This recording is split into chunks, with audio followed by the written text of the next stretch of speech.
ఇక్కడే pickup location చూపిస్తుంది. Customer పెట్టిన పికప్ లొకేషన్ అయితే వచ్చేసాం. కస్టమర్ కి కాల్ చేద్దాం. కస్టమర్ సార్ కూడా వచ్చేసారు. ఓటీపీ తీసుకొని ట్రిప్ అనేది స్టార్ట్ చేస్తున్నా. ఇక్కడ నుంచి ఎన్ని కిలోమీటర్ చూపిస్తుందో చూద్దాం. Go to maps.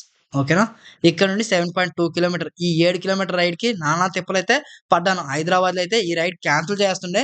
ఎందుకంటే హైదరాబాద్ లో బ్యాక్ టు బ్యాక్ ఆర్డర్స్ వస్తాయి, లాంగ్ ఆర్డర్స్ కూడా వస్తాయి. లాంగ్ ఆర్డర్స్ ఇక్కడ వస్తాయో లేదో నాకైతే నమ్మకం లేదు. అందుకోసమే ఈ రైడ్ కోసం అయితే ఇన్ని ఆశలు పెట్టుకున్నాను. బైక్ ట్యాక్సీ చేసే వారందరూ కూడా ఇదే ప్రాబ్లం ఫేస్ చేస్తున్నారు. పికప్ లొకేషన్ కి వచ్చిన తర్వాత ఆ కస్టమర్ రారు. 10-15 నిమిషాలు టైం వేస్ట్ అవుతూ ఉంటుంది.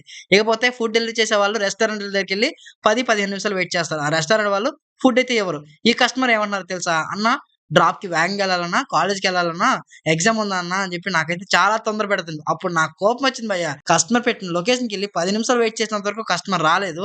ఆయన 10 నిమిషాలు లేట్ గా వచ్చి ఆ ప్రెజర్ నా మీద చూపిస్తున్నాడు. జల్దీ వెళ్ళాలి, వేగంగా వెళ్ళు అని చెప్పి. నేను అప్పటికే 60-70 స్పీడ్ లో వెళ్తున్నాను. ఆ స్పీడ్ ఇంకా సరిపోదంట. 80-90 వెళ్ళమని సజెషన్ అయితే చేస్తున్నారు. వాళ్ళు చెప్పారు కదా 80-90 వెళ్తే ఈ లోకల్లో వెహికల్ కంట్రోల్ అవుతుందా? ఎవరైనా సడన్ గా వచ్చారంటే డైరెక్ట్ వాళ్ళని గుద్దుతాం. వాళ్ళకి డ్యామేజ్ అవుతుంది, మనకి డ్యామేజ్ అవుతుంది. కస్టమర్ చెప్పారు కదా అని చెప్పి మీరు స్పీడ్ గా వెళ్ళి ఎవరైనా గుద్దారంటే రిస్క్ మీదే ఉంటుంది. వాళ్ళు చేలు దులుపుకుంటారు లాస్ట్ లో. నేను చెప్తే నువ్వు వెళ్ళిపోతావా అంటారు భయ్య.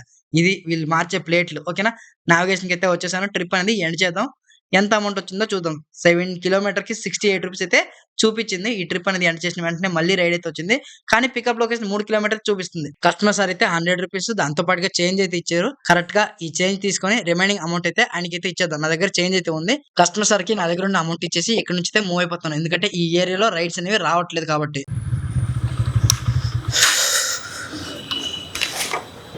సక్సెస్ఫుల్ గా సెకండ్ ఆర్డర్ కూడా కంప్లీట్ చేసాం. యాక్చువల్లీ ఆ కస్టమర్ ని మనం కాలేజ్ గేట్ దగ్గర అయితే దింపాం. అక్కడ వీడియో పర్మిషన్ లేదు కాబట్టి కాస్త ముందుకైతే వచ్చాము. ఈ ట్రిప్ లో ఎంత ఎర్నింగ్స్ వచ్చాయి అనేది మీకు క్లియర్ గా చూపిస్తాను. యాక్చువల్లీ మనం ప్లాన్స్ అయితే యాక్టివేట్ చేసుకున్నాం. ఏది కిలోమీటర్కి 8 రూపాయలు. ఆ 8 రూపాయలు ఇస్తున్నారో లేదో చూద్దాం. టోటల్ గా మనకి 93 రూపీస్ ఎర్నింగ్స్ అయితే వచ్చాయి. ఇక్కడ చూడండి స్క్రీన్ రికార్డ్ ఇదంతా 62 రూపీస్. చూడండి మీకు చూపిస్తున్నాను. 62 రూపీస్ అంటే పర్ కిలోమీటర్కి 8 రూపాయలు ఇచ్చారు. వెయిటింగ్ ఛార్జెస్ అంటూ 5 రూపీస్ అయితే ఇచ్చారు. టోటల్గా 68 రూపీస్ కలెక్ట్ చేస్తే అందులో మనకి 62 రూపీస్ అమౌంట్ అయితే వచ్చింది. కమిషన్ 5 రూపీస్ అయితే కట్ అయిపోయింది. మనకి కిలోమీటర్కి 8 రూపాయలు రావాలంటే బైక్ ఆర్డర్స్ మాత్రమే యాక్సెప్ట్ చేయాలి. బైక్ బూస్ట్ ఆర్డర్స్ యాక్సెప్ట్ చేస్తే కిలోమీటర్కి 8 రూపాయలు రావు. కిలోమీటర్కి 6 రూపాయలు మాత్రమే వస్తాయి. ఓకేనా, ఇక్కడ నుంచి అయితే మూవ్ అయిపోతాం. ఈ ఏరియాలో రైడ్స్ రావు. ఎందుకంటే ఇంతకుముందు ఒక ర్యాపిడో కెప్టెన్ కనిపించారు. ఆయనకి అడిగాను ఈ ఏరియాలో రైడ్స్ వస్తాయంటే లేవన్నా, అంత ఎక్కువగా ఇక్కడ రైడ్స్ రావు, ఇక్కడ నుంచి ముందుకు వెళ్ళిపోండి అని చెప్పి వాళ్ళైతే చెప్పారు. యావరేజ్గా వాళ్ళ ఎర్నింగ్స్ ఎంత అని కనుక్కుంటే ఆయన పార్ట్ టైం మాత్రమే చేస్తారంట. 5 అవర్స్ వర్క్ చేస్తే పెట్రోల్ పోయి 250 రూపాయల నుంచి 300 రూపాయల మనీ అయితే మిగులుతాయి అంటున్నారు.